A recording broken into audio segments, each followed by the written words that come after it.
July 20th, 1944. A briefcase, a meeting room, and a plan to end a nightmare.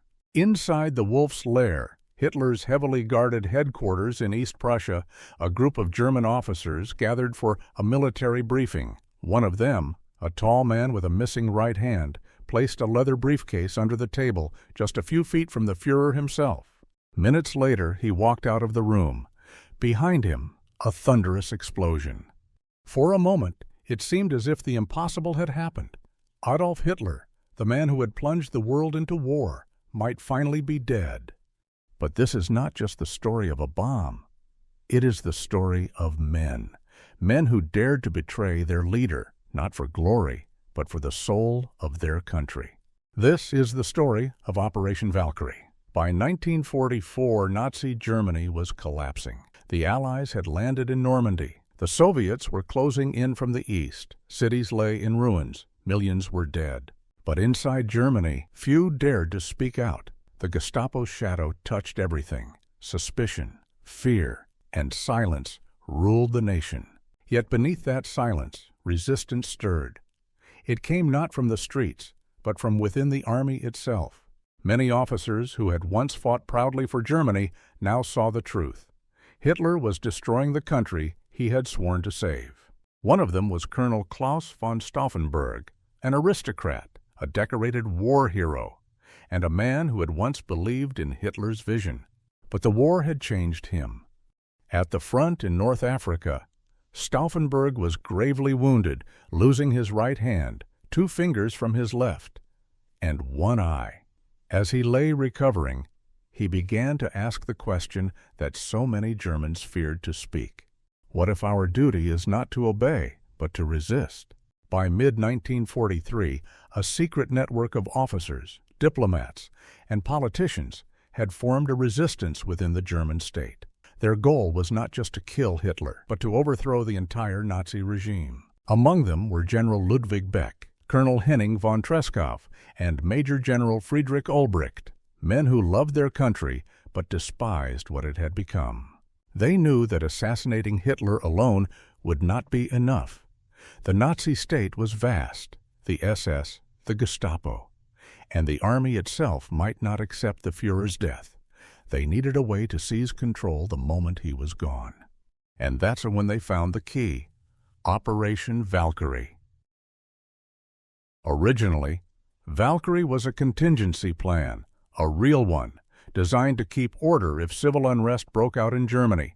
It allowed the Army's Reserve Corps to take control of Berlin, government ministries, and communication centers.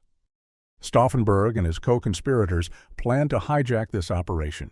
If they could kill Hitler, they would activate Valkyrie, claiming that the SS was attempting a coup, and then use the army itself to overthrow the Nazis. It was audacious, it was dangerous, and it was their only chance. Throughout 1944, several attempts to assassinate Hitler failed. Bombs that didn't detonate, timing that went wrong, meetings canceled at the last minute. By July, time was running out. The war was lost. But Hitler refused to surrender. Every day he lived, thousands more Germans and millions of others died. So, on the morning of July 20th, 1944, Claus von Stauffenberg decided to act. That day, he was scheduled to attend a conference with Hitler at the Wolf's Lair. Hidden inside his briefcase was a powerful British-made plastic explosive, enough to obliterate everyone in the room. Stauffenberg excused himself before the meeting, entering a side room to arm the bomb, but because of his injuries, it was slow, painful work. He could only arm one of the 2 charges in time. At 12:37 p.m., he entered the briefing hut, placed the briefcase under the table, close to Hitler, and quietly left. A few minutes later, the bomb exploded. The blast tore through the conference room. Walls shattered. Smoke filled the air. 4 men were killed instantly. Convinced that Hitler was dead, Stauffenberg and his aides sped toward Berlin by car and plane, ready to trigger Operation Valkyrie. At Army headquarters, General Olbricht and others began mobilizing the reserve army. Orders were sent to arrest SS officers and seize control of key buildings. For a brief, electrifying moment, it seemed the Third Reich was crumbling from within. Berlin buzzed with confusion, phone lines jammed, commanders uncertain who was in charge. But then news arrived, the unthinkable. Hitler had survived. The heavy oak table had shielded him from the blast. He was bruised, deafened, but alive, and his wrath was immediate. Within hours, the coup collapsed. Loyal officers refused to obey rebel orders. The conspirators were arrested one by one. That night, in the courtyard of the War Ministry in Berlin, Stauffenberg and several others were executed by firing squad. His final words: "Long live sacred Germany." In the days that followed, Hitler unleashed a wave of brutal revenge. Thousands were arrested, hundreds were tortured and killed. The People's Court, led by Nazi judge Roland Freisler, became a theater of humiliation.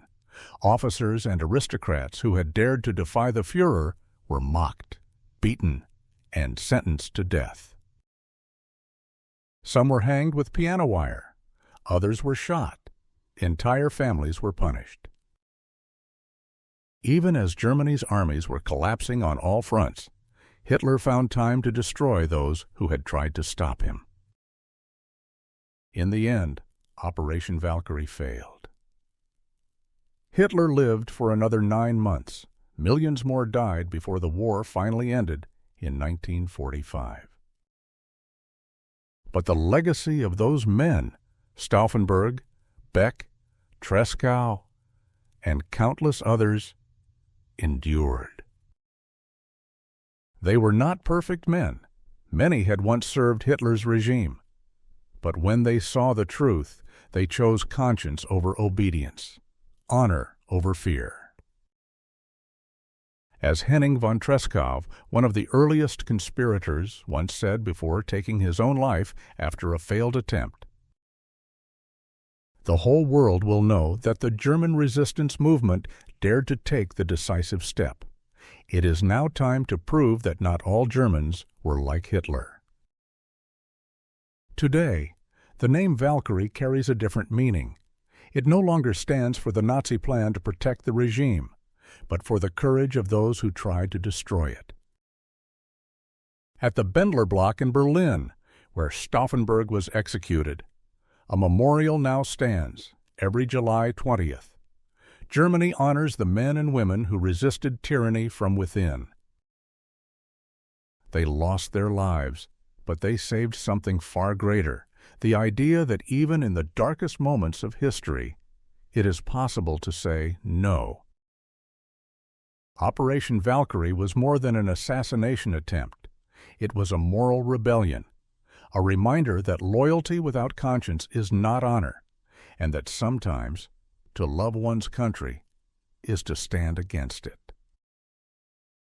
The men who tried to kill Hitler failed to change the war. But they changed the memory of it, proving that even in a nation consumed by evil, there were still those who chose what was right over what was safe.